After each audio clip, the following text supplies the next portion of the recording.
It's a great day to be a Wildcat. The experience that you're going to have today is something that we reserve for our seniors. And I think after you enjoy the next about hour and 10 minutes or so, I think you're going to understand why it's such an important event and so important for our seniors. Today, you're going to meet 6 distinguished alums. And as you'll start to hear, as you hear their stories and as we recognize them, these are Wildcats. They have walked the same halls that you're walking today. And they've walked it in different decades, which is going to give you a nice flavor for the experiences that they had, as well as for how we have a legacy here at ETHS of people who go on from ETHS to accomplish really amazing things. You know, the word distinguished is as true and appropriate as we could possibly get for an event like this.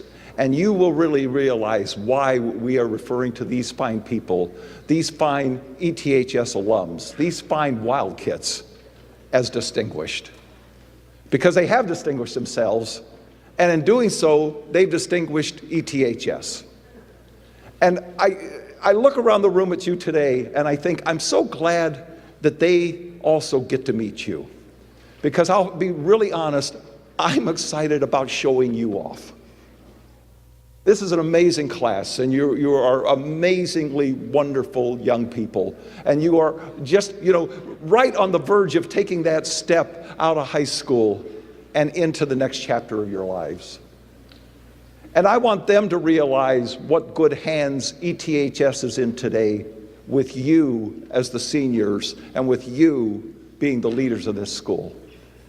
But I also want to express to you, because I don't get to meet with all of you as a group too often, to say, that's how I feel about you. When I see you in action, when I walk around this school, when I see your leadership, when I see you having a good time, when I see you interacting with one another, when I see what you're accomplishing in the classroom and in extracurricular activities, I can't tell you what pride I feel and what an understanding I have of what good hands this school is in today and what good hands the future will be in because of this class of 2016. Yeah, thank you. Just a couple of reminders. I know that, sitting as a polite audience for an hour, maybe some of you have noticed or kind of figured out that I tend to be a little hyper. And so I would be one of you squirming in my seat within the next hour. But you know what? In the next hour, we're going to have an amazingly wonderful experience. So I ask you to turn your cell phones off for 1 hour. Really? I know, oh no, now that was probably the hardest request of all. But turn your cell phones off for the next hour, or put them in airplane mode or whatever. Make sure the volume's down, and sit back and cherish that you are Wildcats. At this time, I am so pleased to introduce to you one of our alums, class of 69, who is instrumental in leading our Alumni Association as well as the Distinguished Alumni Awards program, Mr. David Futransky.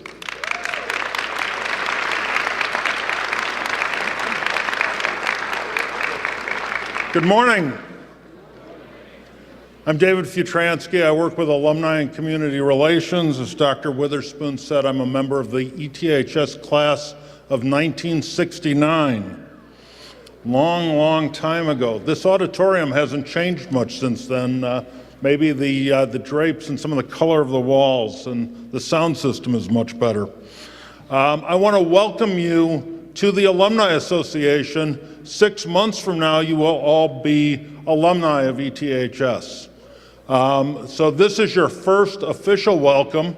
We are a group that will allow you to stay in touch with what's going on at ETHS. We send out a newsletter twice a year. We send out a lot of electronic updates throughout the year. We need your email address if you graduate, but you'll hear about that in the spring. We do programs around the country, so it's not just in Evanston and Chicago. We go and visit alumni around the country, and it's amazing the number of people who have used the connections of ETHS to help them get jobs and get established in communities around the country and around the world. This is the 14th Distinguished Alumni Award program. It is put together in the back of your programs. There are a list of former winners. It's put together by a committee, and the committee list is also in your program. The committee is made up of current and retired faculty and staff, students, alumni, and community leaders.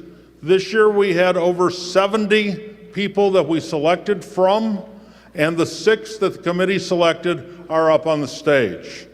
2 of them are classmates, but you'll be hearing about them, my classmates from the class of 1969. As the program goes along, I also want to introduce to you another one of my classmates who is the former Assistant Superintendent Principal of ETHS, a member of the class of 1969, and a distinguished alum. As you walk by the superintendent's office, on either side of that lobby, there are plaques up on the walls. Those are pictures and a little bit about each of the people in this book, each of our Distinguished Alumni Award winners. To welcome them on behalf of, welcome this year's group, on behalf of those whose pictures are up on the wall, I'd like you to meet Denise Martin, class of 1969.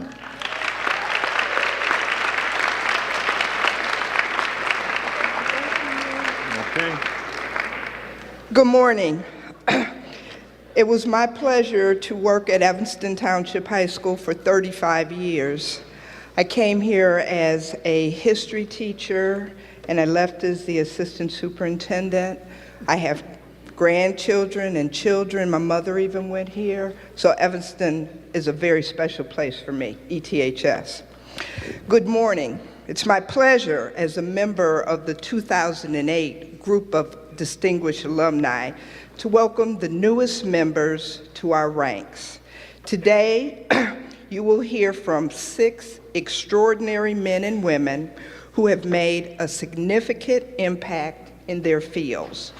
You will hear a lot about their accomplishments, but I would like to welcome each individual to ETHS. Now, this is awkward because they're behind me. I'm talking to you, but I'm talking about them.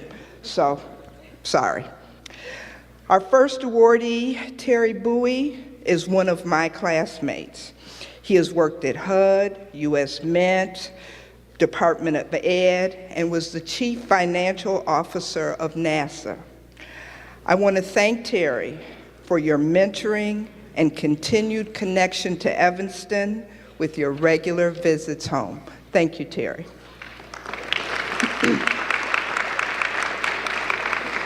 Cassidy Hubbard is a wild kid and a wild cat, graduating from Evanston Township High School and Northwestern University.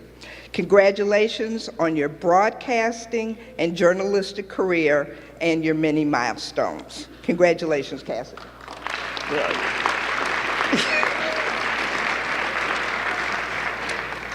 Belkis Wu Long Hong is an amazing example of the American dream and a forerunner of STEM technology for women. Welcome back to Evanston.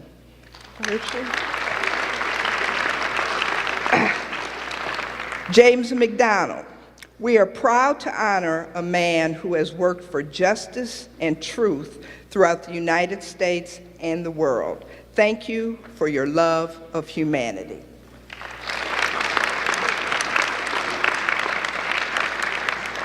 Donald Michelin, another classmate, is the ultimate coach, role model, and educator.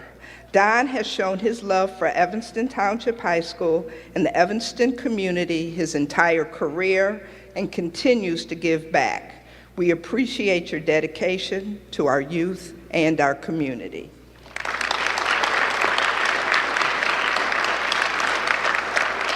And finally, Maura Sullivan, a recognized veteran of the Marine Corps, and she continues to serve our country. She has been appointed to a commission by President Obama. We salute you as a committed citizen and shaper of U.S. policy. Thank you.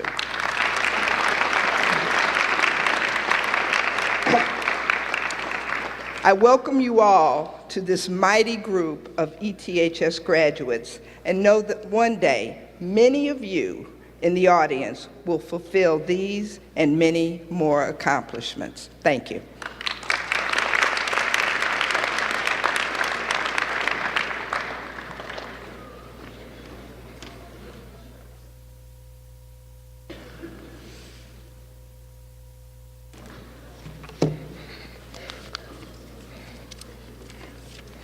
Good morning, everyone. My name is Alex Moore, and I am a junior here at ETHS.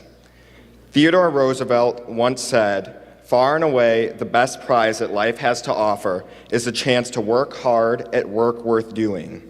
This quote can be found in the office of one of our Distinguished Alumni Award winners, Miss Maura Sullivan. Miss Sullivan lives her life by these words. Growing up in Evanston, Miss Sullivan attended St. A's through 8th grade. When it came time to decide which high school to attend, she had two requirements. One requirement was that there needed to be a rigorous advanced placement program. The second requirement was that the school had to have an outstanding athletic program. And of course, we all know ETHS has both of those. During her time at ETHS, Ms. Sullivan was a chem physser, she was on the Honor Society, and she helped to plan the National Women in Sports Day luncheon that we have annually here at the high school. Ms. Sullivan was a three-sport athlete while at ETHS. She played on the volleyball team, and she was on the gymnastics team. But it was the track team that had the biggest and most lasting impact on her. One of the reasons that the track team had a lasting impact on her was because of her coach, Mr. Fenton Gunter. He was the one who taught Ms. Sullivan and her teammates what it meant to be a team. He taught them selflessness, that hard work truly pays off. The hard work paid off big time when her senior year, Ms. Sullivan and her teammates on the 1997 ETHS girls track team won what all of us athletes strive for, a state championship. This was the highlight of Ms. Sullivan's high school experience. She credits Coach Fenton Gunter's team-focused coaching style for much of her success on and off the track. Like most high schoolers, Ms. Sullivan was not quite sure what she wanted to do after she graduated from ETHS. All she knew was that she wanted to help people. It was Ms. Sullivan's guidance counselor, Ms. Fisher, who opened her eyes to the military. Both of her grandfathers served in World War II, but she really never thought much of it. Ms. Sullivan's counselor knew that she wanted to help people and felt the military would be a perfect fit. However, Ms. Sullivan felt that a three-sport athlete and student leader was not the right type of person to enter the military.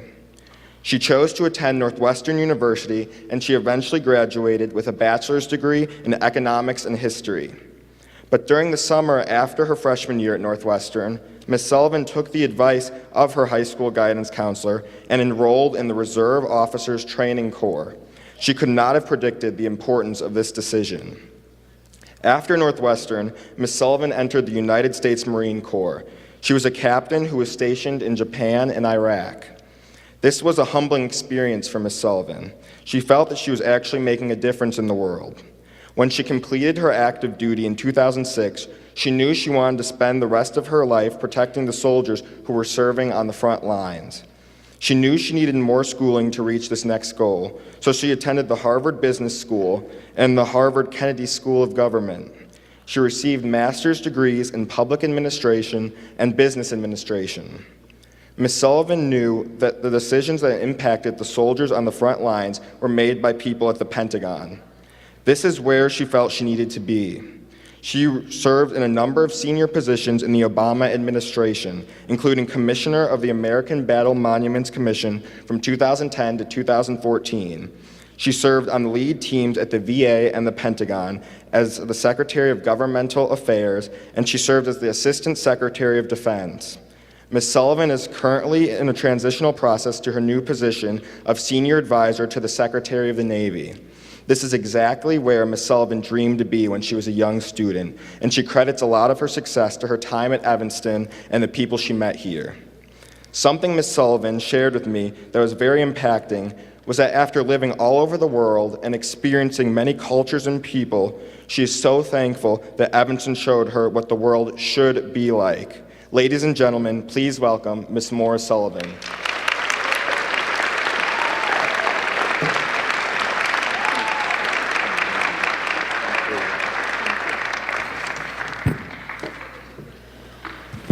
Alex, thank you for that very, very kind introduction.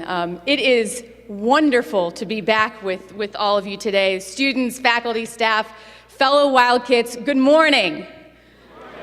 Good morning. You know, when Dr. Witherspoon was talking about silencing cell phones, and then somebody was saying, we'll get your email addresses, I'm thinking to myself, you know, in 1997, we didn't have any of those. And I told Alex it must have been a very different high school experience. I never had to silence my phone in this auditorium. So that may tell you a little bit about how long it has been since I graduated, but don't hold it against me. I'm thrilled to be back. I trust that you all are working very, very hard and still taking the fight to New Trier, correct? All right, just making sure. I consider it an honor and a privilege each day to be an alumna of ETHS. Alex talked a little bit about it, but you know, it's because of its academic opportunities, athletic excellence, and commitment to diversity and to acceptance. Evanston was the right high school for me. And what I have experienced since then confirms that and more, that Evanston really is a model for the rest of the country. You may not believe me now or fully understand or appreciate that, but you will when you move out into the rest of the world and you look back on your time here. Evanston truly shaped who I am in kind of coming back here today, and I wanted to spend a few minutes this morning talking about just a couple of things I've had the privilege to do in my life since I left here, and then really how it connects to my experiences at Evanston. And I share that in the hopes that you know, it's helpful to a few of you that are here today as you make important decisions about your life. Let me start with what I learned about leadership. I've been very fortunate. I spent the last 15 plus years of my life in leadership positions around the globe. I've led United States Marine Corps officers and enlisted in joint military exercises throughout Southeast Asia. I've led officers and enlisted running convoys in Fallujah, Iraq in 2005. My Harvard Graduate School peers to advocate for the reinstatement of ROTC on Harvard's campus. Frontline truck drivers at PepsiCo, where I ran a few businesses in the private sector. And then most recently, thousands of federal employees at the two largest agencies in the federal government, the Departments of Defense and Veterans Affairs. All of that I've learned about leadership, and through those experiences, I've served with some very dynamic and incredible leaders. And that all started right back here at ETHS. The seeds of my leadership training and ability I trace back to my time, as Alex talked to you about, was on the Evanston Township High School track team with my coach, Fenton Gunther, and my teammates. Then and today as a coach, Fenny incorporates everybody on a team, gives everybody responsibility, holds people accountable, and thereby motivates everybody, whether you're a young freshman promoted to varsity as a backup relay leg or the 300-meter hurdles champion. In May of 1997, as Coach Fenny handed out our state championship medals to each person on the team, he made each person on that team feel like an irreplaceable part of the team and part of our success, and each person was. While we had a handful of stars, including Tamika McFarland, who coaches here now, it was a sophomore, Kyron Phillips, who Fenny gave the responsibility to run the final lap in the state meet of the mile relay, where we edged out Morgan Park with 10 meters to spare to bring home the state title. The fundamental principle of leadership and how to build a winning team that I learned from Fenny are ones that I've taken with me ever since, and in particular in the U.S. Marine Corps, where every person, regardless of their job when we were in Iraq, played a critical role in accomplishing the mission and keeping Marines alive. At ETHS, I learned to lead. I also learned to write. One of my most memorable days at the Pentagon thus far was late in September as I watched a colleague and mentor, General Joseph Dunford, United States Marine Corps, relinquish his duties as the Commandant of the Marine Corps, the head of the Marine Corps, and assume his new role as the Chairman of the Joint Chiefs of Staff, which is the nation's senior-most ranking military officer. I spent weeks personally writing and editing a section of the Secretary of Defense's speech. I called up Marines who had served under General Dunford's command in Iraq in combat. What I had learned from my junior year in Mr. Bruce Eddy's AP American History class about sentence structure, word choice, logic, persuasion, and appeal to emotion from fact, I poured into draft after draft for the general. I wanted to highlight personal stories so that everybody would come to understand the kind of leader General Dunford was and what his own Marines would say about him. Tears welled in my eyes as I heard the Secretary of Defense deliver the lines that I had authored from hours of research that I had conducted. The most poignant was from a fellow Marine, former Captain Josh Glover, a former classmate of mine, who said, "Someday I will tell my grandkids that I was one of Joe Dunford's lieutenants." That speech streamed live all over the world. Within minutes, I received an email from Captain Glover saying, "Well, Maura, it's pretty hard to bring a tear to this Marine's eye, but I gotta tell you, this speech has done it." As I sat in the audience at Marine Corps Barracks 8th and I in Washington, D.C., I thought back to Mr. Bruce Eddy's AP History class. I have seldom worked as hard in my life as I did my junior year in Mr. Eddy's class. And the skills I developed by writing a research paper for him every 2 weeks were ones that I used for the Secretary's speech and myriad speeches and memos since. Now listen, it would be great if leadership, perseverance, and hard work were enough, but they are not. There's another important factor, and I really want to make sure you understand this, so please listen carefully. If you want to do something extraordinary, you have to get comfortable with being uncomfortable. Put more simply, if your dreams don't scare you, they're not big enough. If your dreams don't scare you, your dreams aren't big enough. Ellen Johnson Sirleaf, the president of Liberia and a fellow Harvard Kennedy School graduate, uttered those words. They have stuck with me on every step of my journey and resonated with me in retrospect. Pushing myself outside of my comfort zone has been a near constant in my life. It started here at Evanston High School. When I left my family and deployed to Fallujah, Iraq in 2005, just weeks after the conclusion of the Second Battle of Fallujah, which was the bloodiest urban combat the United States has seen since Way City in Vietnam, I was massively uncomfortable. Okay, I was downright terrified. When I left my job in the private sector to seek an opportunity as a senior appointee in the Obama administration and spent 5 months cold calling, talking to anybody who would listen and give me some time, and trying to get in the door, that was really uncomfortable. And in this next year, while I will venture into life beyond the Obama administration, that's starting to make me a little bit uncomfortable. But you see, when I was at Evanston, my guidance counselor, Joyce Fisher, made a suggestion that was at the time the most uncomfortable one I had ever heard. She suggested I consider applying for a Navy Marine Corps ROTC scholarship. Deciding to try ROTC was one of the hardest decisions I ever made. I was 17. I was your age. I didn't have anybody my age in my family who from the military. I didn't see a lot of people in the military that looked like me. The movie G.I. Jane had just come out. I don't know if any of you have seen it or are familiar with it, but Demi Moore had shaved her head, and I kind of liked my hair and didn't think that it really fit in that way. And I was signing up for 8 years of military service, 4 in college and 4 afterward. I couldn't imagine what the 25-year-old woman on the other side of that looked like. But the more I thought about that unknown future appealed to me. Joining ROTC was massively uncomfortable, and it took me a while for me to find my home there and fit in. But let me be clear, joining ROTC and through it, the United States Marine Corps, was the single best decision I ever made in my life. Single best decision I ever made. Would not be standing here today if I had not done that. It led me to serve in a combat zone with the best people I've ever known, the young Marines and sailors of this country who raised their right hand to serve. It allowed me to find my passion for serving, which is taking care of members of the U.S. military and their families. It radically changed my professional goals by embedding deep within me a desire to put service first, whether in military or civilian life. And it enabled me to be comfortable with being uncomfortable. I hope you take from my early experience with discomfort the desire to consider an opportunity maybe you hadn't before, or maybe give something you previously considered and discarded a new look with a fresh set of eyes. Whatever you may do, consider the transformative and stereotype-shattering effect that pursuing the road less taken can have on you and those around you. For example, I would be willing to bet that fewer than 10% of you would have identified me as a U.S. Marine at first glance, or guessed that I had a 9mm pistol strapped to my right thigh for the greater part of a year in 2005.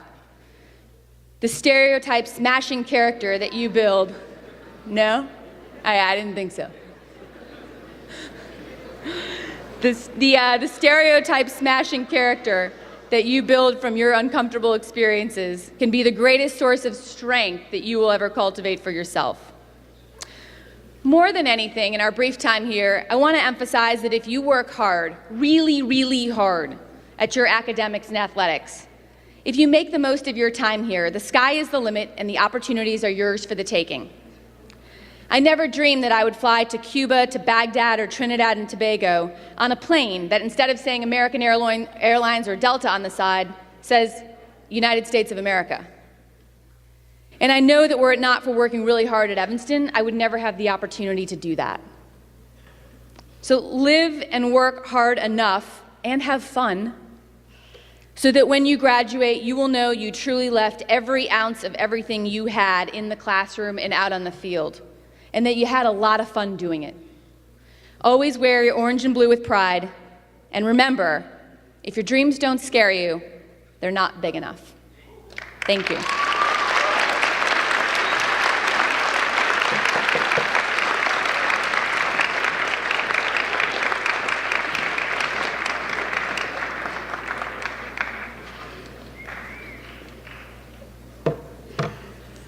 Good morning. My name is Camille Allen, and it is my pleasure to be here today as your student representative to introduce our next speaker. Reverend Dr. James McDonald is one of those rare and fortunate people who have somehow managed to successfully live a life of the heart as well as the mind. He went to high school right here at ETHS, where he tells us in his book that is available in our own library, his grades were, well, let's just say uninspired. What was inspired was his work on our school newspaper, the Evanstonian, where he served as the editorial cartoonist, a career that later called to him. Ultimately, many career paths called to James, but the path he chose led him squarely to civil rights and working with those who could directly benefit from his talent, determination, and goodwill. After graduating from the American Academy of Art in 1952, he successfully launched his career as an artist, only to discover that what he really found rewarding was his weekend volunteer work with teenage gang members in Chicago.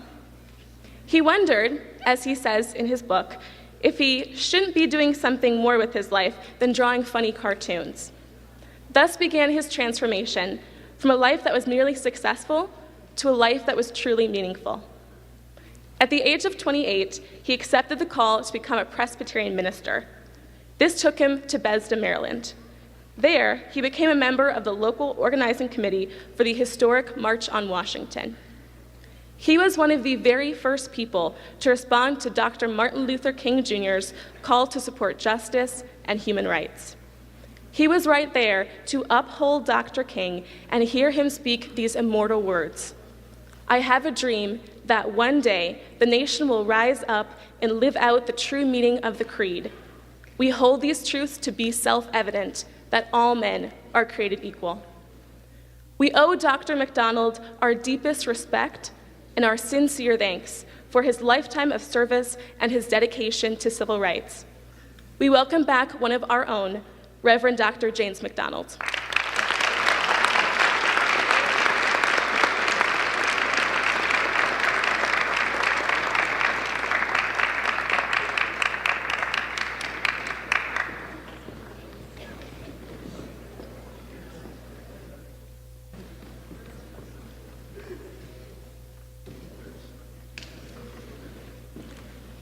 Thank you, Camille.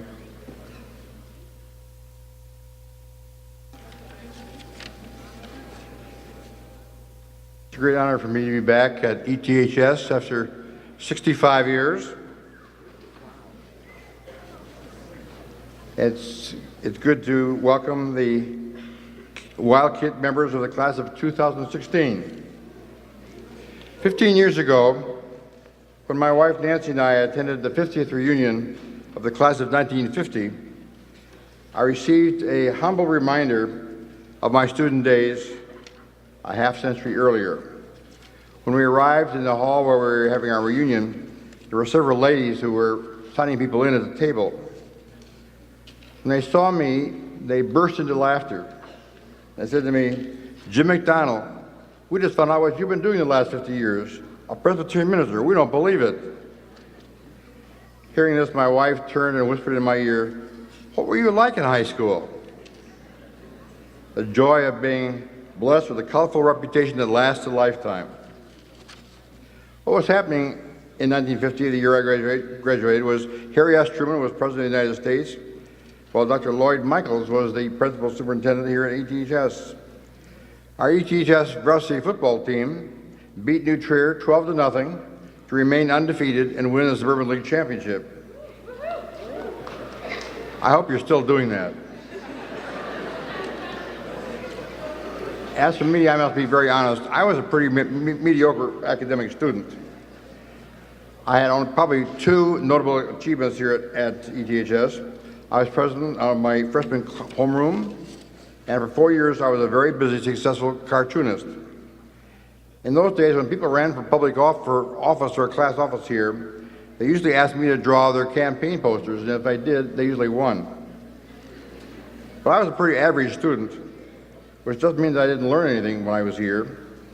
Even back then, students at ETHS were very aware of the fact that this school had a very healthy diversity. Our teachers taught us that ETHS was a microcosm of society.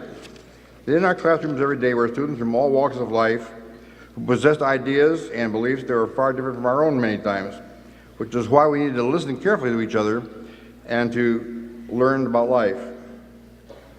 We also were encouraged by our teachers here to be inquisitive and to think for ourselves and to care for the rights of other people. When I graduated from ETHS, I attended the American Academy of Art in Chicago. Every morning I went to classes in downtown Loop, and evenings I worked in a small art agency in the near North Side. There my most exciting job was working as the backup artist on Rick Yeager's Buck Rogers comic strip. I felt that I was well on my way to becoming a successful graphic artist and cartoonist. But something happened along the way. While pursuing my art career during the week, I spent my weekends working in neighborhood houses in Chicago with teenage gangs. After a while, I began to realize that I was enjoying working with those tough kids much more than just drawing funny pictures. I decided what I really wanted to do with my life was to become a social worker or a Presbyterian minister. I applied for admission to Lake Forest College, and considering my mediocre grades here, I was pretty lucky to be accepted on probation. But that's when I discovered what a really great school ETHS was. It had prepared me for college work in spite of myself. Slowly but steadily, the wisdom and insights of my teachers started coming back to me. My old class notes, often covered with doodles and cartoon sketches, suddenly made sense. I studied hard, and I held my own with my college students, and I surprised myself by getting good grades and getting off probation. I was able to graduate from Lake Forest College in 3 years and go on to McCormick Seminary in Chicago, and I was ordained a Presbyterian minister. Some years later, I earned a doctorate in family counseling from Eastern Seminary in Philadelphia. The point is this: I was a late bloomer. I had a second chance. Still, without the patient wisdom of the teachers who taught me at ETHS, I never would have been able to complete my work or graduate from college and grad school. I never would have enjoyed the 3 decades of ministry I spent at St. Mark Church in Bethesda, Maryland, a church which I organized in 1960. Nor would I have had the opportunity to know and march with Dr. Martin Luther King. One of the things that I remember very well about my career was in 1963, I was invited by Dr. King to go to Canton, Mississippi to hold a voter registration drive for black voters. That was probably the scariest period of my entire life. Canton, Mississippi was the home of the White Citizens Council. When I walked on the streets, if I met black people in the streets, they welcomed me, shook my hand, and thanked me for coming. If I met white people in the street, they spat at me and called me a traitor to my race, and worse. We were picked up by the local sheriff and taken into the police station where we were told, my associates and myself, if we got in any trouble, we were on our own, they weren't going to help us. But that's what it took to change those laws and to make that town a different place. And today it is a different place.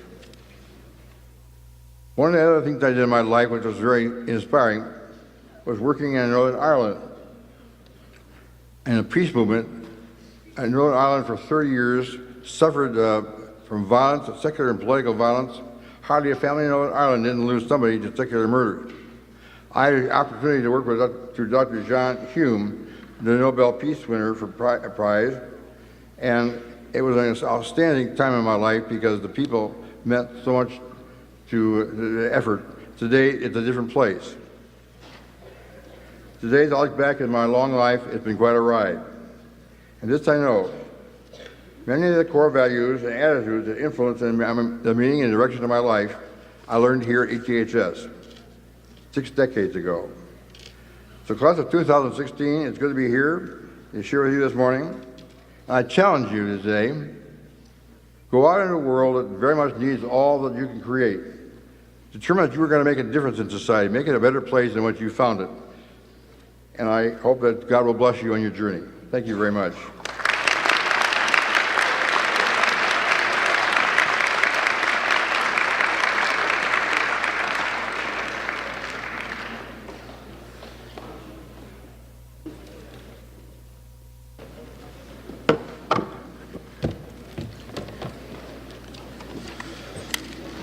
Good morning. My name is Zane Tolchinsky, and I'm a senior. A cold winter day in Cuba was 60 degrees, and on those days, Miss Belle Leung Hong wore 5 sweaters. When she was waiting for her bus on her first winter day in Evanston, it was so windy she had to hold on to the telephone pole to keep from falling over. Born in China, her family had moved to Cuba and then to the United States, both times to escape communism. When she arrived at Evanston Township High School, she arrived not speaking a word of English. Entering high school can be intimidating enough on its own. You have to make new friends, learn to navigate harder courses, and find your place in a bigger world. But if you think about it, facing these challenges with the added barrier of not knowing the language makes high school exponentially more daunting. And with these obstacles came new challenges. Belle saw a speech teacher who expected her to speak with a Chinese accent rather than the rolling R's of Spanish. She wasn't familiar with American culture, which excluded her from conversations with her classmates. But it was through these difficulties that she learned to listen, to research, to not only not give up, but to work twice as hard, just so that she could catch up. But even more impressive, Belle took the very thing that had created an obstacle for her and used it to find a community at the high school. She joined the Cosmopolitan Club, a club composed of international students. Despite all the students coming from abroad, she was the only one who spoke Spanish. Regardless, she found a community to connect with at ETHS and eventually became the president of the club. Throughout her high school career, ETHS was able to challenge her intellectually. But even more important, it allowed her to form relationships with teachers that pushed her to perform at her maximum potential, an attitude that Belle carried with her for the rest of her life. After graduating, she became a math major at Hunter College, which led to an interest in computer programming. And from programming, she went into researching data management. Eventually, she was hired by the federal government as the Deputy Assistant Secretary of Defense. Her research developed a methodology that allowed for improvements of millions of dollars in cost savings and cost avoidance, and she consequently received the Meritorious Presidential Rank Award. As a senior executive at the Department of Defense, when her organization was moved, she was given 500 military positions to fill, from which she dedicated 10 to creating future leaders through a demonstration project internship program. The program was so successful that it was expanded to 100 interns a year. She has continued to work to create a future generation of leaders. She co-founded the Asian American Government Executive Network in 1994. She established a mentoring program for women in technology. And she currently is the CEO of her own technology company, Knowledge Advantage. But what's truly admirable is not only did Belle become a leader through her fierce dedication, perseverance, and hard work, but once she was in that position, she went back and dedicated herself to creating other leaders for generations to come.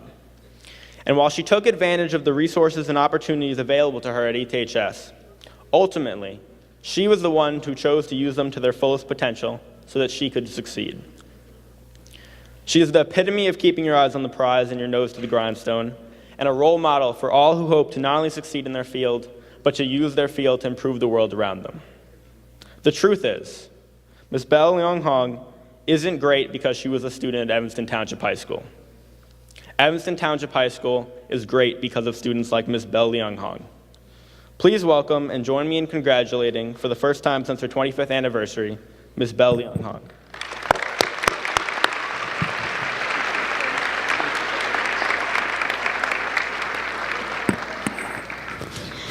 Thank you, Zane, for that great introduction.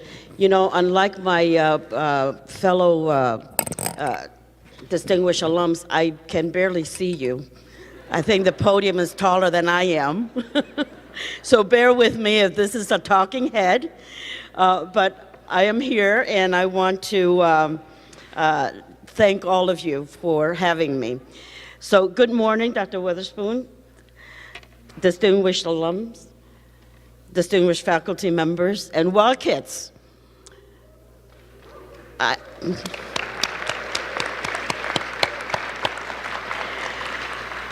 am extremely, extremely excited to be here today. For me, life in America began right here, 55 years ago. I reported to East Hall as a sophomore on that faraway September day. And I remember looking around with wonder at this huge number of students bustling, the excitement of that first day of school as though it were yesterday. Now, I came from a war-torn Cuba only 2 months before. And when I came here, I didn't speak any English. Now, I thought I would know how to speak English because my parents had actually gotten me a tutor for 2 years before that, before we left Cuba. And I thought, geez, I'll be, in the United States, I'll be able to speak, I'll be able to understand. Imagine my surprise when not only could I not understand, I could not speak. And so it was thanks to ETHS in its foresight in having teachers and courses and programs to help students like me that came from a foreign country that didn't speak any English. I had a special speech correction teacher by the name of Mrs. Berklin, and Zane alluded to the fact that the first day I showed up to class, she expected for me to speak with a Chinese accent because of how I looked, and I came out with my rolling R's. And so from that day forward, things began to improve. There were a lot of changes when I came here for me. I came from a small school. My graduating class in 6th grade was 10 people. And when I moved from Cuba to here, I went from 6th grade to sophomore. Now, don't ask me what happened, it just happened. Right, so there was a graduating class of 10 people to a graduating class of 1,000. From a very small schoolhouse to this huge structure. Students were all over, and I was totally mesmerized just looking around. But ETHS welcomed me. The faculty was fabulous. I will never, never forget all of these teachers that embraced me and helped me along. And I learned everything from scratch. For example, I learned that Babe Ruth was not a candy bar, that it was actually a baseball hero. See, I didn't know any of these cultural things, so I had to learn everything. And I had a lot of friends. I made some friends here that they're still my friends, have become my lifelong friends that have helped me along. So one of the very important lessons that I want to pass on to you from my own life experience is that friends that you make today matter. They will stay with you for the rest of your life if you keep in touch. And it is very important that you keep in touch with your friends. And also, they become part of your network. You're going to be forming networks all along your life, and you never know when you're going to need them. And I'm going to tell you a little bit about that a little bit more. So back to my story. My syntax, my sentences still came out with a Spanish syntax. Sometimes I'll, say things that people will look at me and say, now what exactly did you say? And I'll have to repeat several times until they understood. But, again, friends helped, teachers helped. The faculty is not only friendly and made me feel at home, the faculty here at ETHS was and still is the best. And they are the reason that ETHS enjoys a great reputation throughout the country. So in a little over 2 years at ETHS, I progressed from not knowing how to speak to being sufficiently proficient to take 3 advanced placement courses. And sitting where you are sitting this morning, looking forward to a new and unknown journey, I was 50% excited, hopeful, full of idealism, and ready to conquer the world, 35% rational and analytical of possible paths and thinking about what-if scenarios, and 15% scared down to my bones, afraid of potential failures, afraid of what is to become. And that is very, very common. Now, does that sound familiar to you all? Yeah, right? So this is a very exciting period of your life. Enjoy it. Enjoy it to your fullest extent. Enjoy your senior year, because these are going to be your most carefree years. These and the next 4 years in college or whatever path you choose, they're going to be carefree, and so please do enjoy. And as I look back on those days, let me share with you some 2020 hindsights. First and foremost, be very confident that ETHS has given you the best education to this point. No matter what path you choose, whether you're going to go to college, go to a trade school, go to a 2-year school, or going to work right after school, or go to the military. ETHS has given you a well-rounded education, and that would keep you in college or whatever you choose to do. It is a foundation that is unparalleled. Let me share with you that Ivy League schools, as well as public colleges and universities, has heard of the rigor and the reputation of an ETHS education, and that is going to stand you in very good stead. Now, I know because I have interviewed people for colleges. I have also been a part of the selection committee for military academies for the last 15 years. So I have seen the kind of quality that an education like this can help in moving forward into the next journey.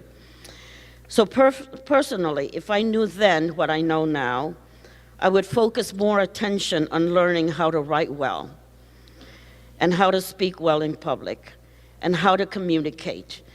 That has been, the how to communicate part has been probably one of the most pivotal elements in my professional life.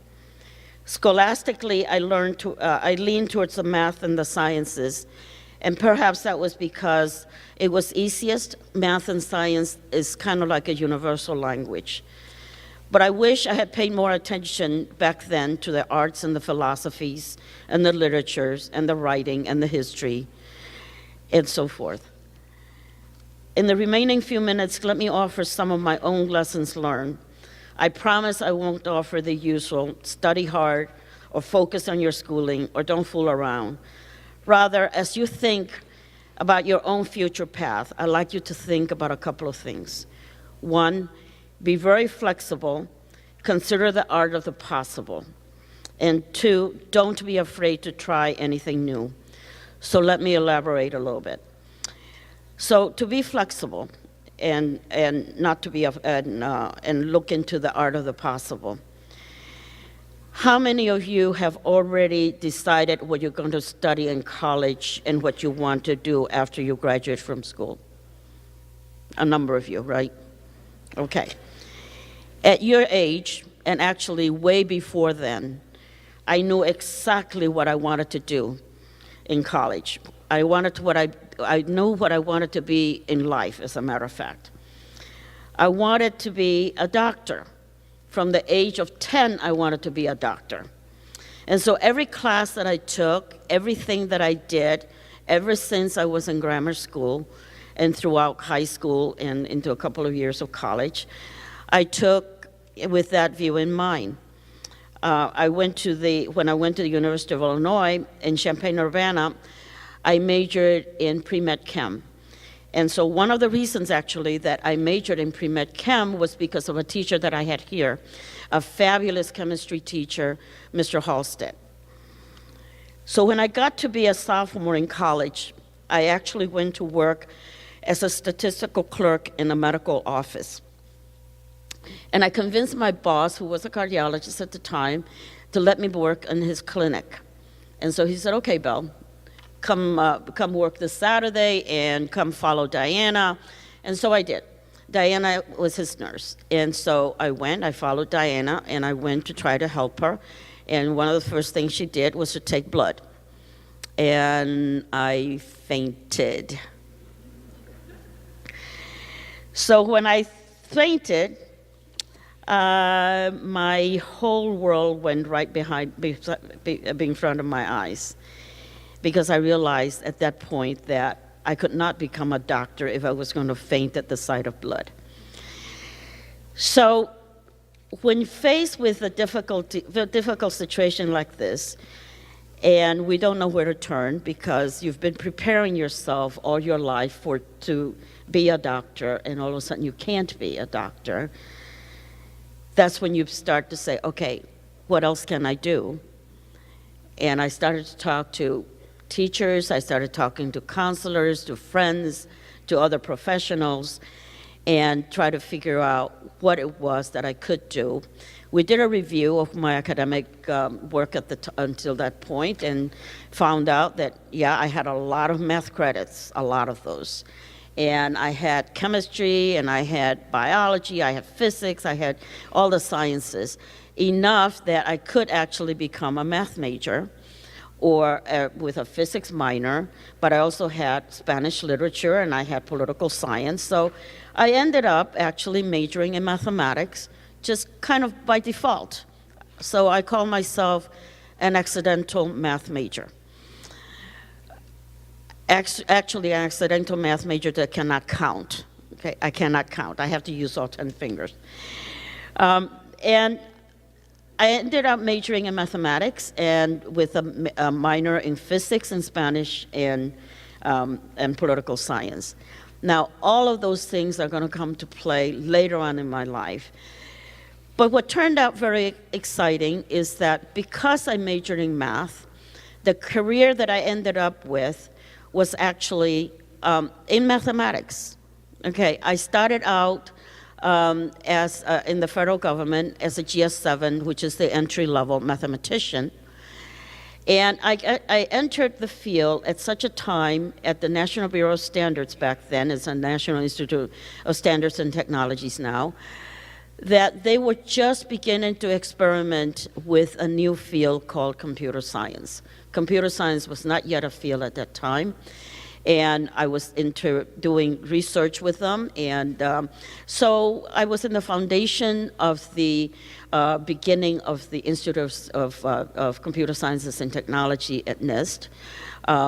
We were part of an experiment with ARPA at that time, which actually began with the internet. So, you know, when you're talking about turning off the cell phone and giving the emails back then, we actually did have email, but it was only within that office. Well, later on, when I went to work for the Department of Defense and said, give me an DARPA account, an internet account, they looked at me and said, what's that? So they gave me a typewriter instead. So anyway, that's a story for another time. So because I couldn't major in pre-med, I couldn't become a doctor, I became a mathematician and a computer scientist instead.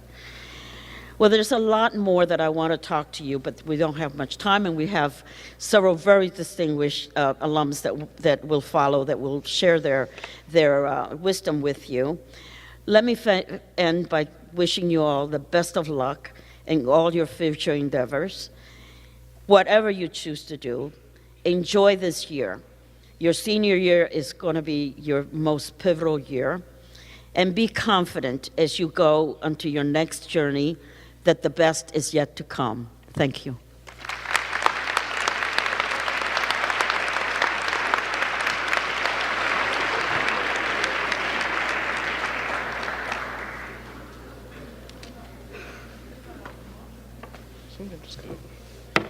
One second.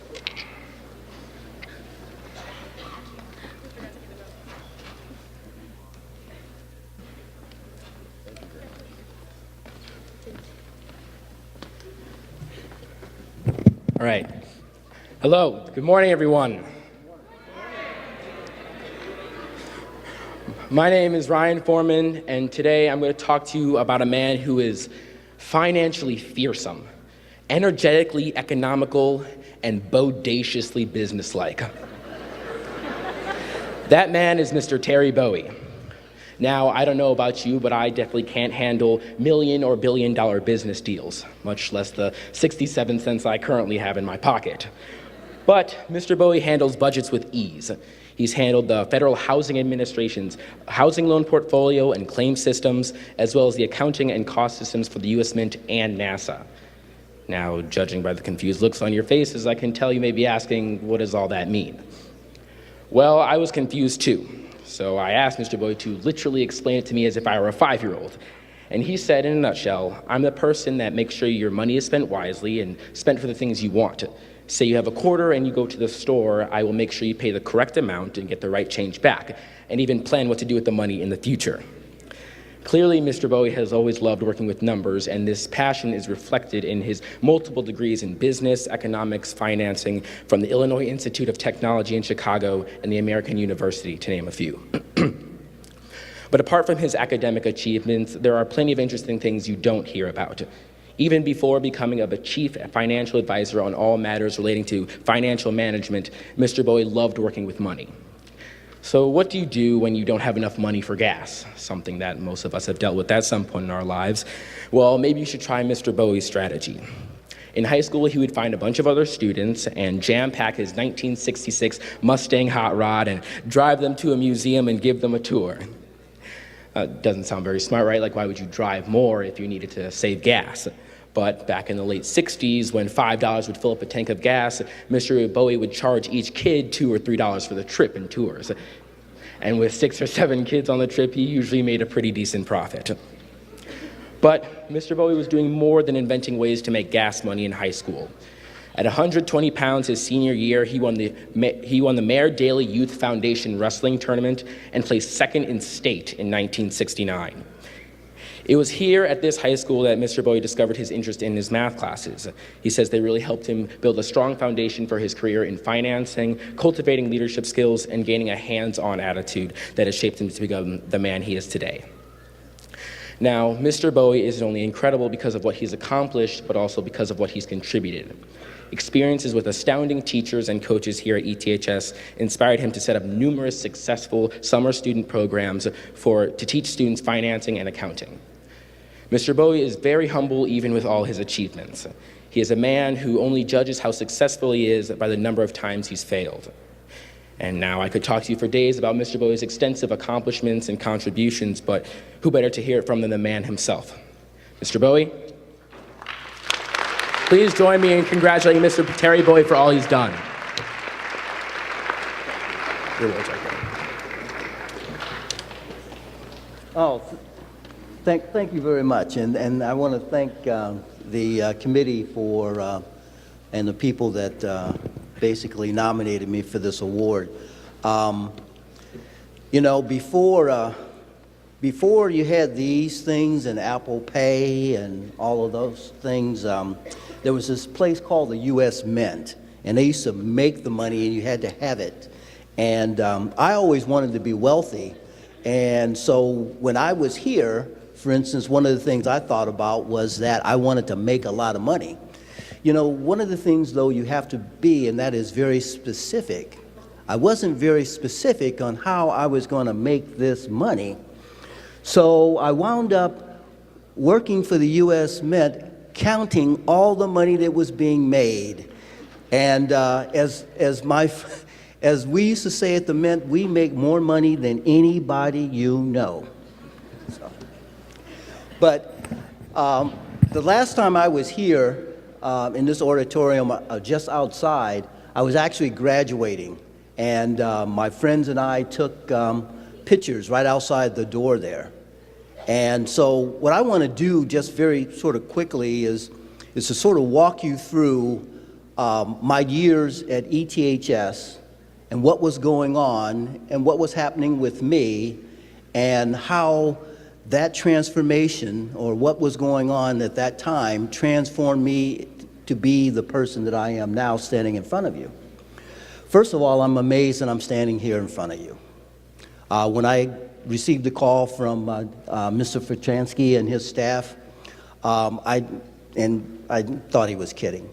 But then I started to think back at the person that I was when I was sitting out there as you. And you know something? Of course I was going to be the distinguished alumni. What? Absolutely no doubt. But not out of arrogance, but out of self-confidence. And that's one of the things that ETHS gives you, is self-confidence. You, and some of the other alumni have alluded to this, you may not realize it, but when you leave here and where you go, you will have a leg up on a lot of different people and situations that you will encounter. There's absolutely no doubt about it. I didn't think that, but it is very true. And I benefited from that.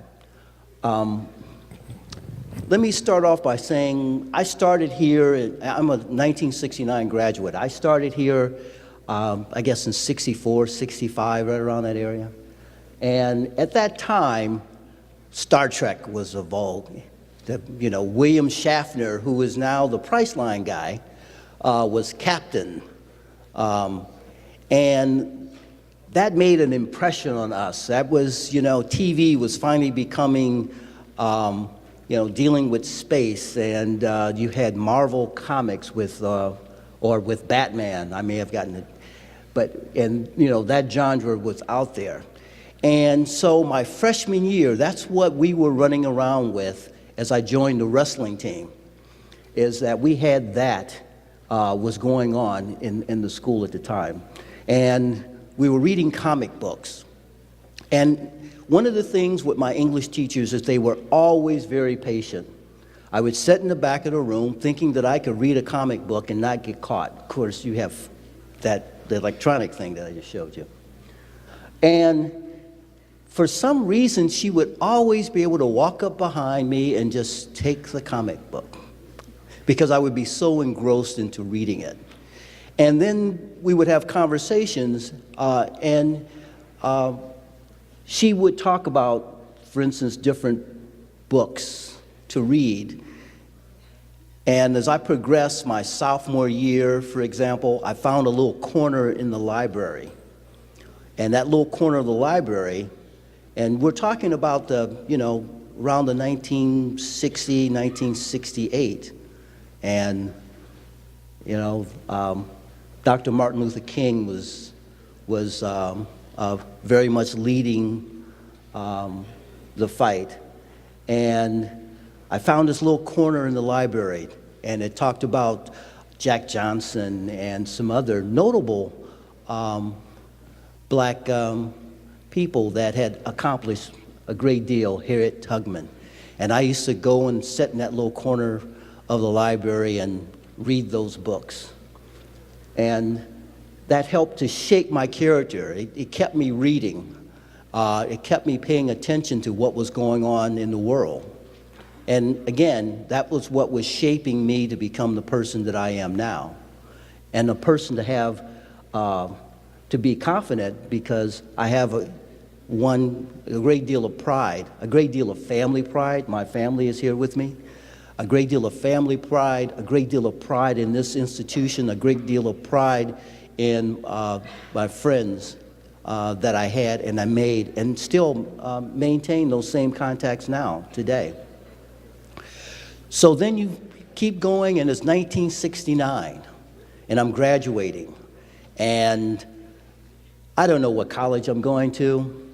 I've been contacted by a number of colleges, but one of the things that was really great about ETHS was that we had great counselors, and my counselor had already signed me up for a couple of colleges.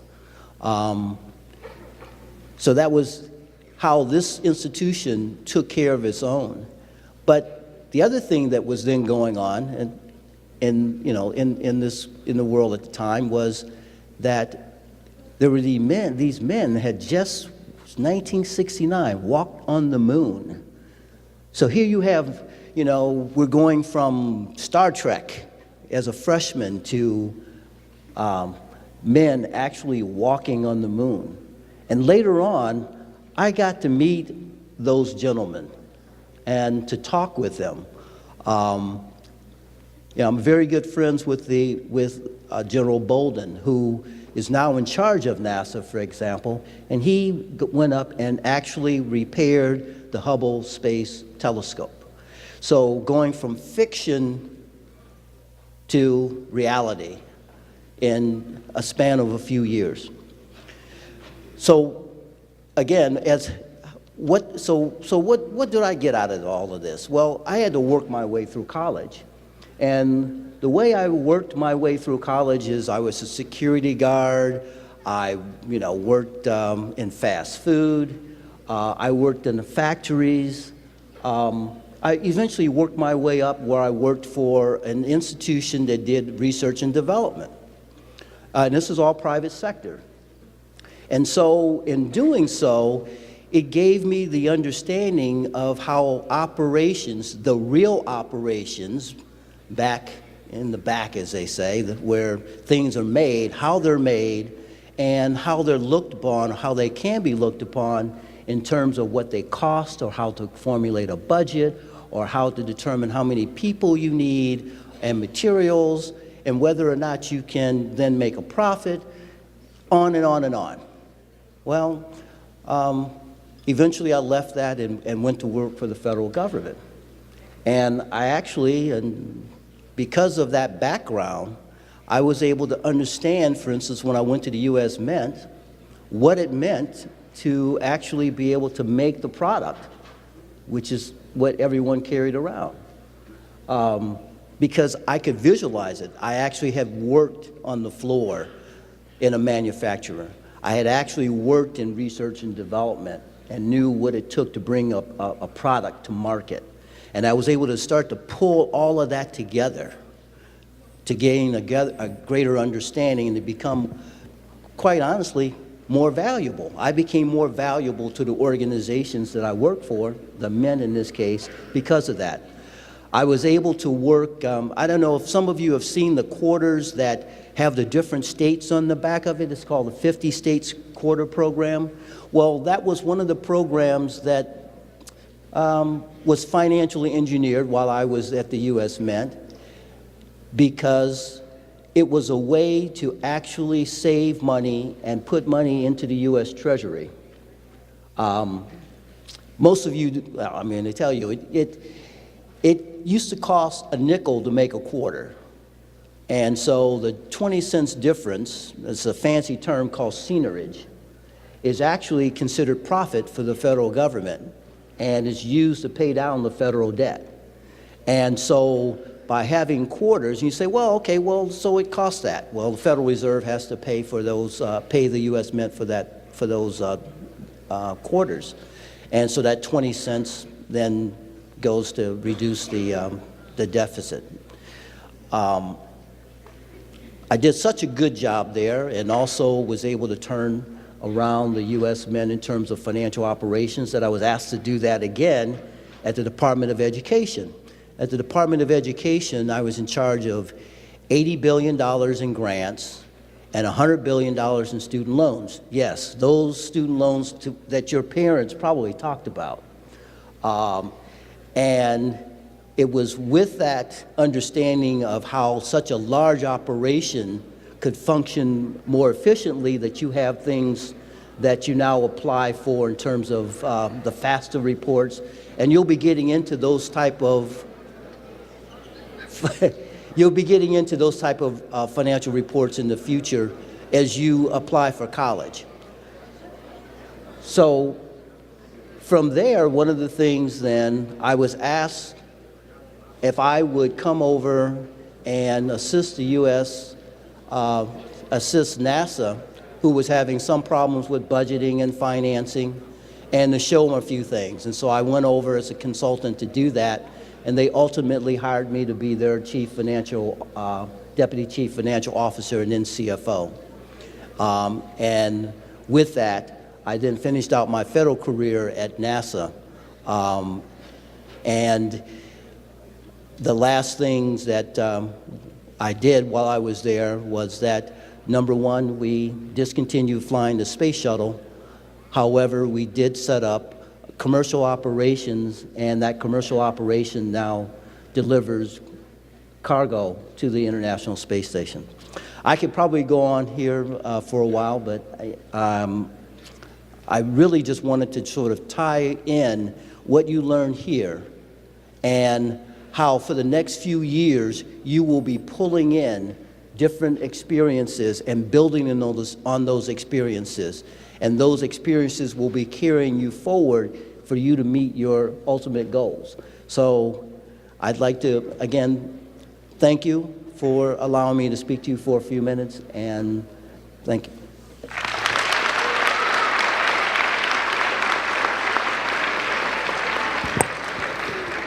Seniors, we're going to speed up the last couple of people. It'll be about 10, 12 minutes. But for those of you who have fourth period lunch, I'm also going to give you fifth period lunch. So you're going to be fine.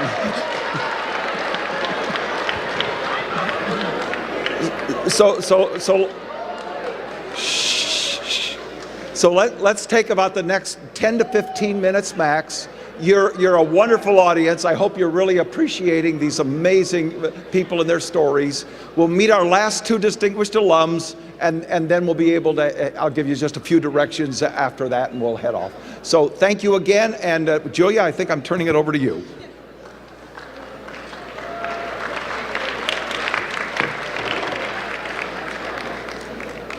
Hi, class of 2016. My name is Julia Danson.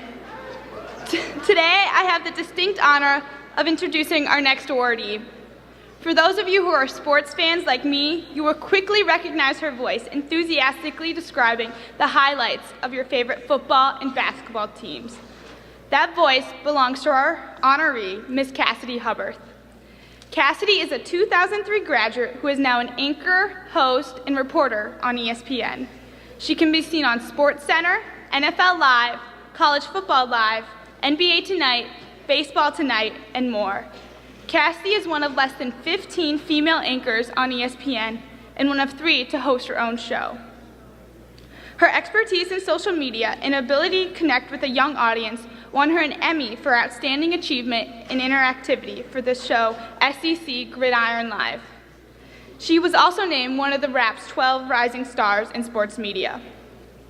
It's hard to believe that just 12 years ago, Cassidy was like one of us walking the halls of ETHS. Cassidy was a 3-sport athlete for 4 years and played as a midfielder on the 2002 state-winning soccer team. It was here at ETHS that gave Cassidy the opportunity to connect her passions of sports and journalism. As a member of the Radio TV Club, she got her first on-air experience as a commentator for boys basketball games.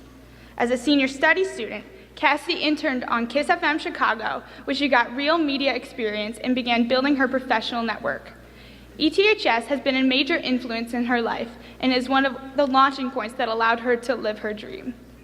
After graduation, Cassidy went from a wild kid to a wildcat as she attended the renowned Medill School of Journalism at Northwestern University, where she graduated in 2007. As an alumna, she has been featured on several panels, including Beyond the Box Score, the female voice in sports media. Despite her busy schedule, Cassidy makes a point to give back. She has emceed at fitness days, as well as shared her experience with Evanston youth camps. But perhaps her greatest contribution is inspiring future journalism students. Some of you may already have had the opportunity to hear her speak in one of Mr. Lowe's journalism classes last February. When I asked her about breaking the barriers for women, Cassidy was very humble. She credits other female journalists for trailblazing the path for her. She also credits her family and high school experiences for helping her achieve her dreams. As a sports fan and female athlete myself, she inspires me, and I know you will be inspired too. So, without further ado, it is my honor and pleasure to present the Evanston Township High School Distinguished Alumni Award to Ms. Cassidy Hubbard.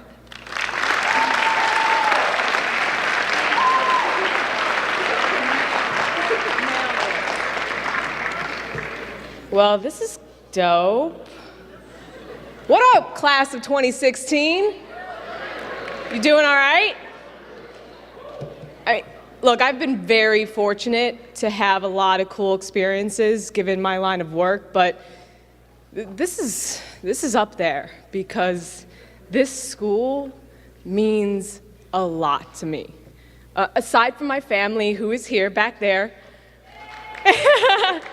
my 2 brothers, proud ETHS alums, my sister-in-law, Taylor, my incredible husband, Adam, my 2 parents, who still to this day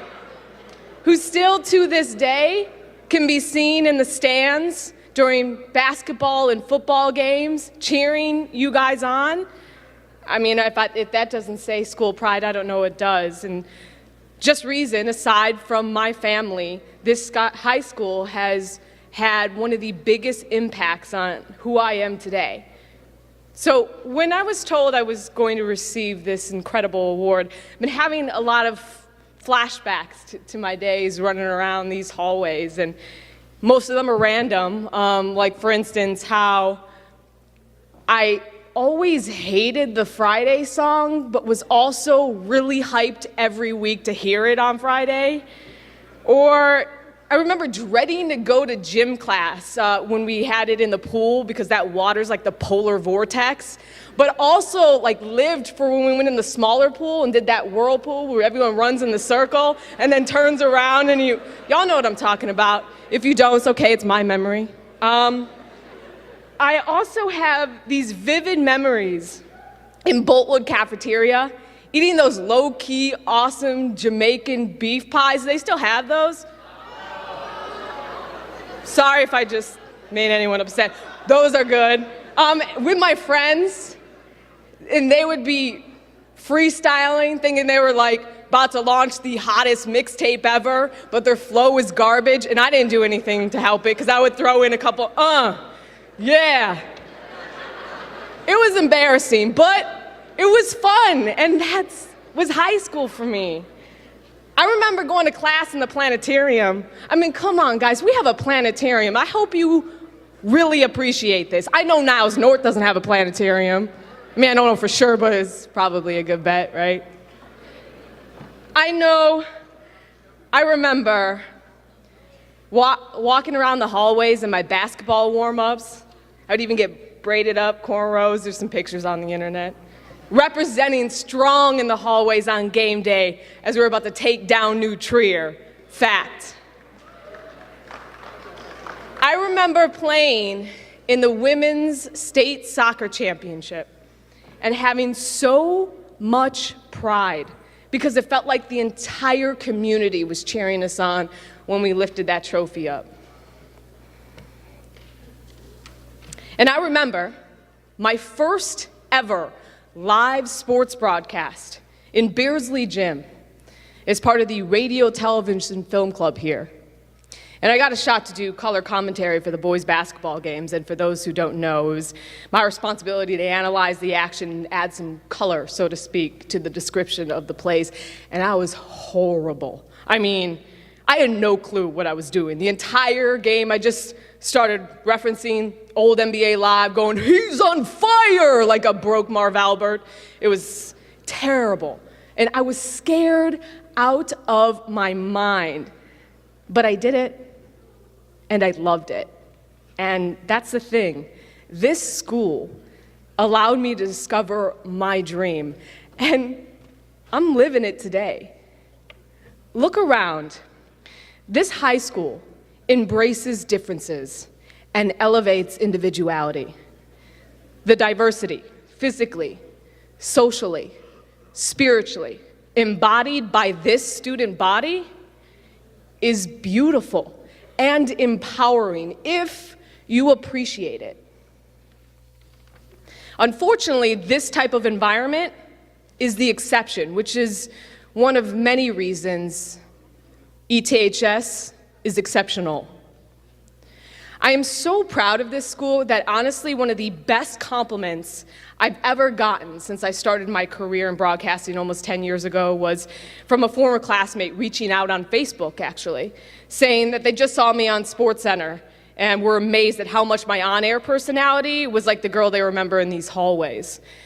The values instilled in me by my family and this school, I hope to represent my entire life. Now, given that I'm a distinguished alum, just had a little something on my shoulder there, I guess I should probably impart some sort of wisdom. So some things that came to mind. Enjoy these final months of high school. And I know you hear that a lot, but adulthood, like bills and insurance and taxes, are mad annoying. Enjoy this time. But while you're living in the moment, make sure you're thinking of protecting your future self. Take it from someone who owes a lot of their career to social media. It's a powerful tool, but it's also very dangerous. Be conscious of what you share. Protect your privacy. Ask yourself, is this 5 minutes of satisfaction? We all feel it. We post something, we get a like, and we're like, yeah. Is that worth an additional 50 likes or a lifetime, 5 years of damage? Because employers, the world, can see your post, no matter how private your account is. Make sure you're proud of it. Now, if you hesitate a little bit, maybe don't press send. Now, at the same time, make sure you're finding ways to express yourself, discover your voice, spark your creativity. Stay curious. Put yourselves in situations that expand your world. For instance, I still get nervous whenever I do shows. I'm doing sidelines, Christmas Day for Rocket Spurs, and I have to interview Greg Popovich, who's infamous for chewing out sideline reporters and spitting them out. And I'm very nervous, but I'm also really excited. Putting yourself in new and exciting situations is how you truly figure out what it is in this big, old, bad world that you love. I did right here in this school. So figure out what you love, Because if you do what you love, and you love what you do, there's no doubt you'll be successful. Thank you for this incredible honor. Thank you to the Alumni Association. And E-Town, stand up.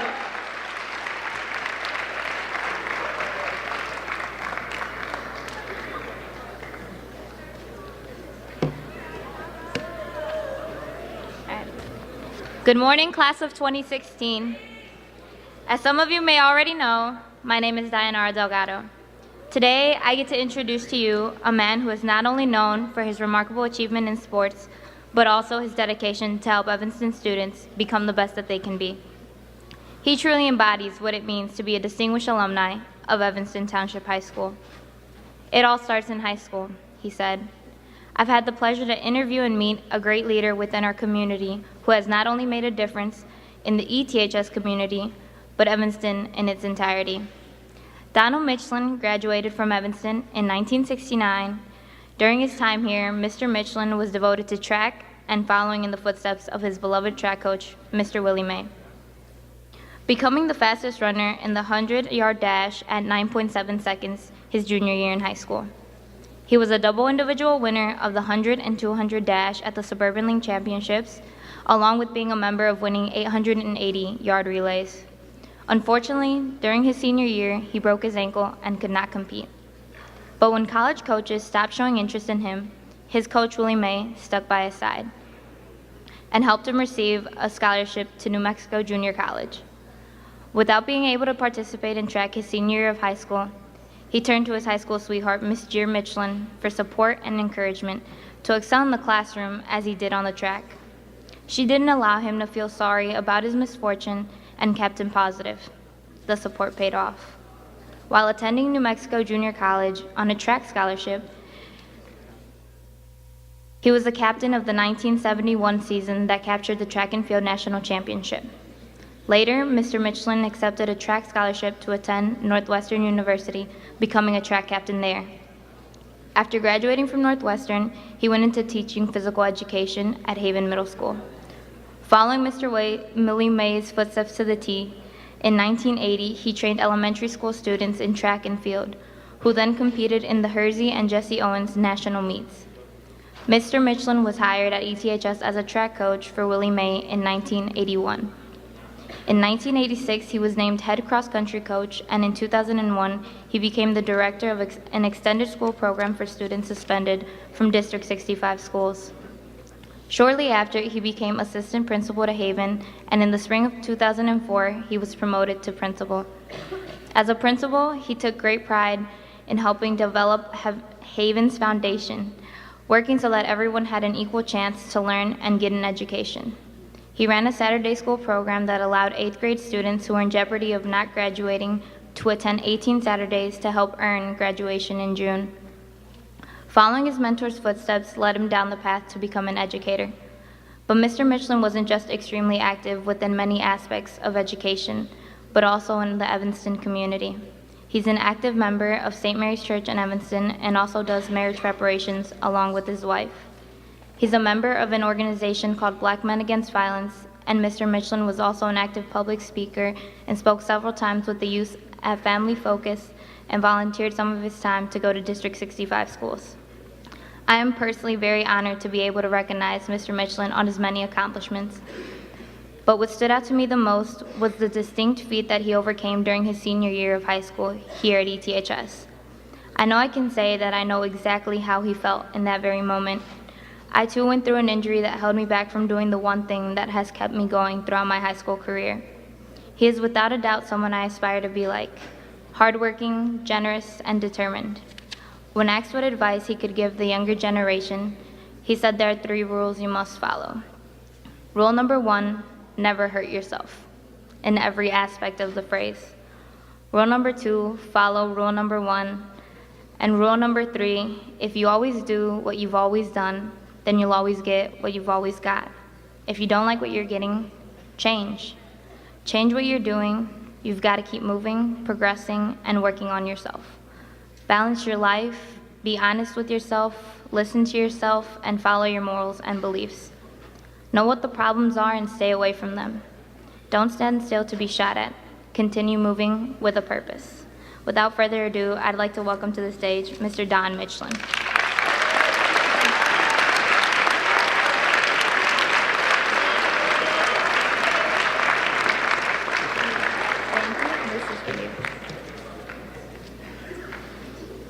You know, it's a pleasure every day to come into Evanston Township High School. I get an opportunity to see former Haven students. I get a chance to see former athletes that I coached here in leadership roles here.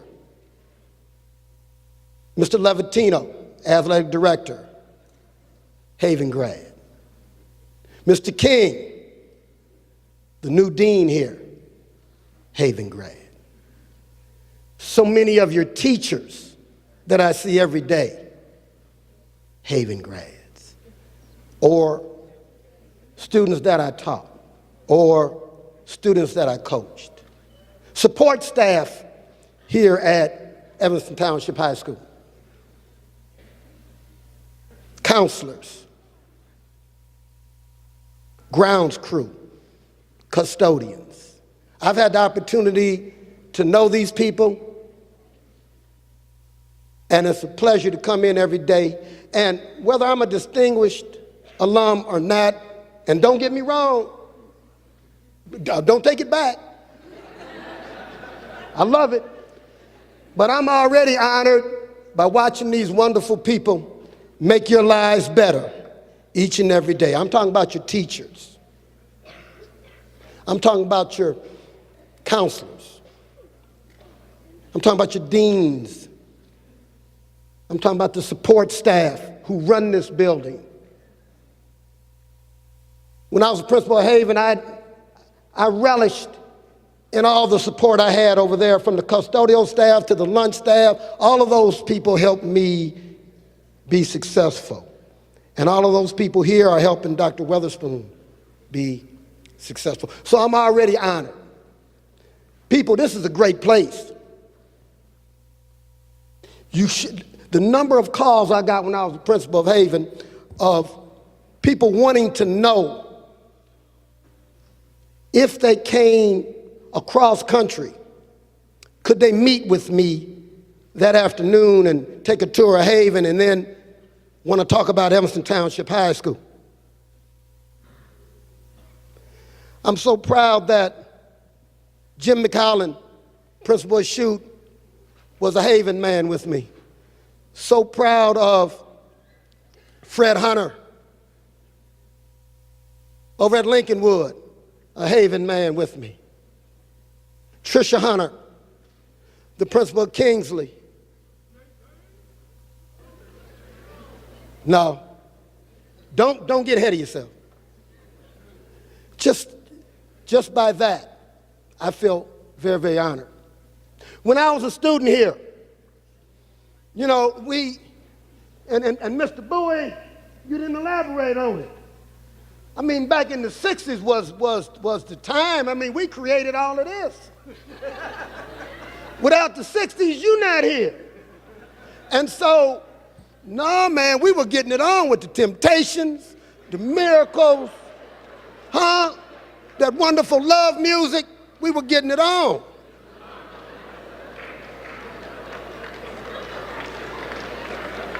That didn't sound right.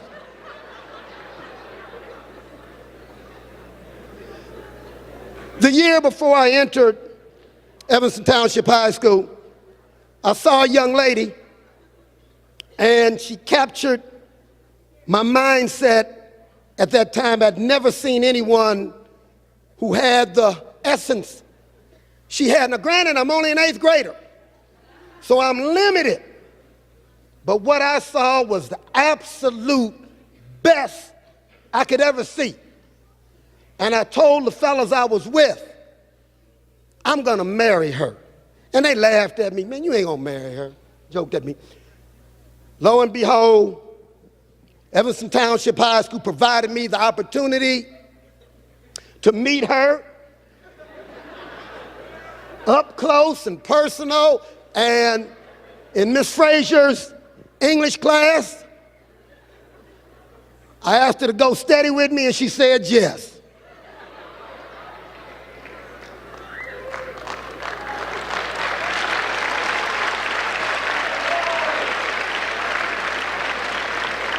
Let me tell you, young people, it don't get no better than that. I believed I could achieve, and I did.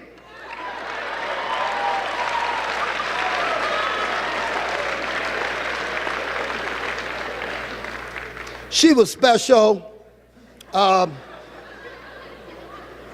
You know, we went together for 2 years at Evanston Township High School. We've been married 46 years, going on 47.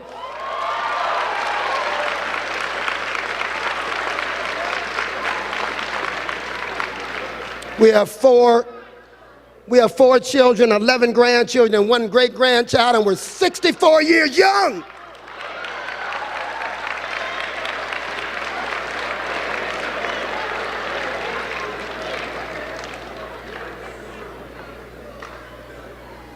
But the true beauty of Jeree Wilson Michelin was the fact that, and Ms. Delgado explained it so well, my whole existence was track and field.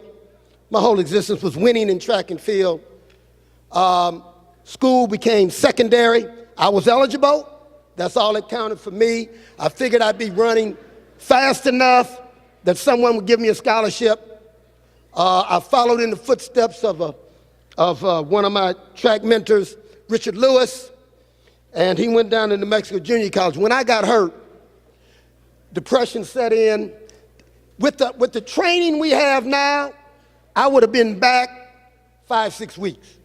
We didn't have that training back then, and so it took the whole year. Depression set in, and Jeree was just great about not letting me get depressed and showed me, along with Willie Mae, that the academic piece had to take part. You see, I didn't have a plan B. I was going to make it athletically. I wasn't a student athlete. I was an athlete. And so that hurt me when I got hurt. I didn't have plan B. I always have a plan B. I always have an escape clause into your goals. New Mexico Junior College took a chance on me. It worked out well.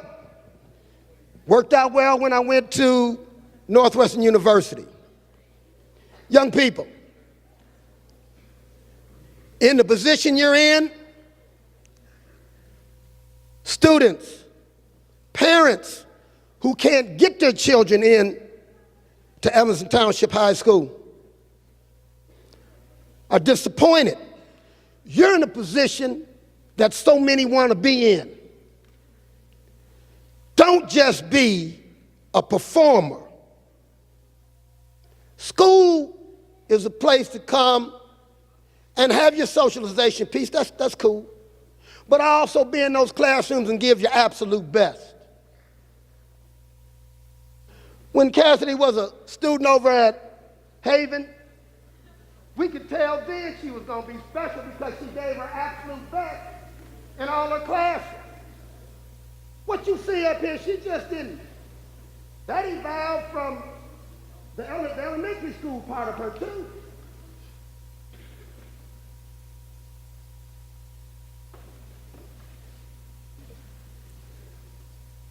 Good things happen to those who believe. Better things happen to those who wait, who develop, who mature. So we all don't learn at the same time. Sometimes you got to go to a junior college. Sometimes you got to go into the service. Sometimes you got to go to work because you're not mature enough to get an education, to sit in that classroom and to academically listen and learn.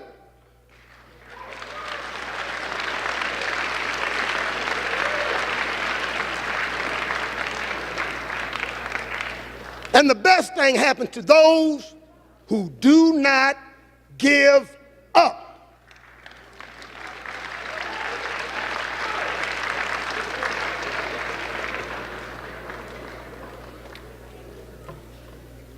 Thank you.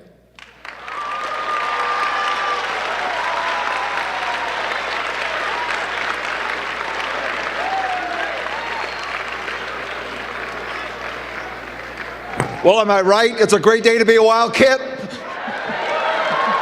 Real quickly, first of all, were we right? Are they indeed distinguished alumni? And I'm going to end where I started and say, and you are a distinguished senior class, and I mean it.